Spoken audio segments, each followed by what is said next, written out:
प्रजातंत्र की खूबियां भी बहुत है लेकिन नुकसान भी बहुत है।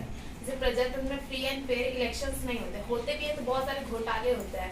प्रजातंत्र में एक सबको माना कि वोट्स देने का अधिकार है, लेकिन किसी को ये नहीं पता कि किसको वोट देना चाहिए, किस बेसिस पे देना चाहिए। कोई नॉलेज नहीं है वोट्स देने के लिए। मेरे ख्याल से वोट्स उनको देना चाहिए जिनको पता हो कि किसको वोट्स देना चाहिए, किस बेसिस पे देना चाहिए। हम आंख बंद करके उसको वोट दे देते हैं जो हम सोचते हैं कि अच्छा करेगा, क्योंकि अगर वो गलत कर देता है तो हम 5 सालों तक उसे झेलते रहते हैं, जो जिसका देश पे बहुत बुरा प्रभाव पड़ता है। नुकसान भी है और फायदे भी हैं, ठीक है।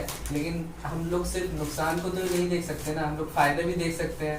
वो बात तो याद होगी, एक बार पार्लियामेंट में कांग्रेस में पार्टी में राहुल गांधी ने स्पीच दिया था। स्पीच देने के बाद जब वो अपनी सीट पर वापस गए थे तो उन्होंने कुछ ऐसा किया था। चुनाव एक लालच की तरह है। तो एक नेता जब चुनाव में आता है तो भाषण देता है, बोलता कुछ और करता कुछ है। सत्ता में आने के बाद कुछ और करता है जो कि उसे नहीं करना। ये होता था पहले, लेकिन अब नहीं होता। अब सबके पास दिमाग आ चुके हैं, सब लोग अपने दिमाग से दूसरे को, अच्छे लोगों को वोट दे सकते हैं। कि इंडिया में डेमोक्रेसी अच्छी नहीं है, पर आपने अपना पॉइंट पे एक चीज और सुना कि आपने क्या कहा कि इंडिया में ज्यादा मतलब गलत चीज हो रहे हैं, ठीक है। लेकिन उसमें गलत चीज किस वजह से हो रहे हैं? क्योंकि इंडिया में इलिटरेसी बहुत बढ़ गई थी पहले, अभी लोग पढ़े लिखे हैं। 191 कंट्रीज में इंडिया का रैंक पिछली बार 131 था और इस बार 132 है। ऐसा क्यों? जब इंडिया डेवलप कर रहा है तो पीछे क्यों जा रहा है, आगे क्यों नहीं जा रहा? अभी आप इसी देश में खा रहे हैं, पी रहे हैं, पढ़ रहे हैं और इसी देश को खराब बोल रहे हैं, तो ये तो वही बात हुई ना, जिस थाली में खा रहे हैं उसी थाली में छेद करना। कहने को तो इंडिया डेमोक्रेटिक कंट्री, क्या फायदा डेमोक्रेटिक कंट्री का जब इतना सारा घोटाले हो रहे, इतना सारा कमियां है डेमोक्रेसी में। ढीली प्रशासन है, कोई जल्दी डिसीजन मेकिंग जल्दी नहीं होता, कभी भी अच्छे से डिसीजन होता भी है तो गलत होता है। क्या फायदा ऐसी डेमोक्रेसी का? आपको नहीं लगता कुछ भी इसके बारे में? कुछ खराबियां हैं डेमोक्रेसी में, लेकिन आपको पता नहीं है डेमोक्रेसी में कैसे लिया जाता है फैसला। इसमें पहले अगर मान लीजिए कि कोई आदमी तुरंत गलत साबित हो गया, उधर राजा का फैसला लगता था, तुरंत फांसी पे चढ़ा दिया जाता था, बल्कि हो सकता है वो निर्दोष हो, ये भी तो हो सकता था ना। लेकिन डेमोक्रेसी में डिले इसलिए हुआ जाता है क्योंकि सभी लोग का ओपिनियन लिया जाता है, किस हिसाब से उसको सजा मिलनी चाहिए। मान लेते हैं कि डिसीजन डिले होता है, लेकिन अगर मान लीजिए कोई केस ही है और उसके प्रूफ आ गया, किसी ने लालच देके उसे कह के आप ये बोलिए, उसने उसके फेवर में बोल दिया, ना बिना कुछ जांच किए कि वो सही है कि गलत है।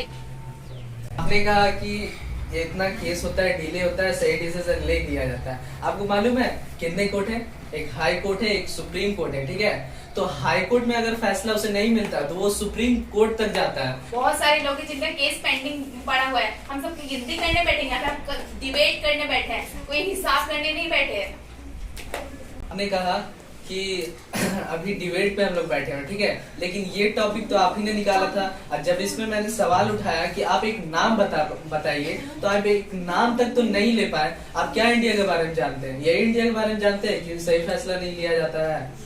महंगाई बढ़ गया है ना कि कपड़े खरीदने तक के पैसे नहीं है, खाना तो दूर की बात है। तो आपने कहा कपड़ा, मकान, रोटी बहुत इम्पोर्टेंट है, लेकिन ये अफोर्ड होने के लिए पैसे भी तो चाहिए। कब जब ऐसी प्रजातंत्र चलता रहे तो पैसे कब आएंगे? नेता लूटते रहेंगे। मुद्दा उठाया कि ऐसा कोई कानून क्यों नहीं बनाया गया उन बच्चों के लिए? काम करते रहते हैं, कब आते हैं कब जाते हैं, उन्हें खेलने तक का मौका नहीं दिया जाता। आप अपने आप का एग्जांपल ले लीजिए। आपको तो सब कुछ मिल रहा है, पढ़ने के लिए स्कूल मिल रहा है, खाने के लिए खाना मिल रहा है, खेलने के लिए खिलौने मिल रहे हैं। उन बच्चों को कुछ सोचा है आपने? सच कड़वा होता है, वही आपको लग रहा है इस वक्त से। आप सबकी बातें सुन रही हूँ, अब मैं बोलना चाहती हूँ कि प्रजातंत्र देश ही हम अच्छा देश है। आप कब से बोलते ही जा रहे हैं कि प्रजातंत्र देश अच्छा है, लेकिन भारत में एक लोग बेघर है, उसी को आप क्या अच्छा देश बोलते हैं प्रजातंत्र को? क्या कहा आपने कि प्रजातांत्रिक देश में बहुत सारे बेघर लोग हैं, लेकिन बेघर लोगों के कारण भी तो आप जानते हैं कि इस वजह से बेघर है, किस वजह से बेघर है। लेकिन फिर आप ये भी तो देखिए कि रामराज मंदिर जो निर्माता ने बनवाया, उसमें उस जमीन के कितने सारे लोगों को उन्होंने घर से बेघर कर दिया और कुछ लोगों को मार दिया। आप उन्हीं से जाके पूछिए, उधर ही जो लोग रहते हैं, आप उनसे पूछ लीजिए कि वो मंदिर कैसे बनाया, कहाँ से बनाया, कितने लोगों का घर उसने बर्बाद कर दिया।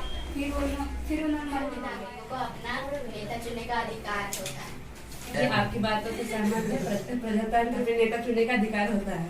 जी साइदा जी, हम आपके बात से बिल्कुल भी सहमत नहीं है। मानते हैं कि हम लोग को नेता चुनने का अधिकार होता है, लेकिन हम लोग को गलत नेता चुना जाता है, जिससे देश काफी हद तक ज्यादा देश का स्थिति बिगड़ जाता है। जी साइदा जी, हम आपके बात पे सहमत नहीं, पर हाँ पूनम जी का बात पे हम सहमत है।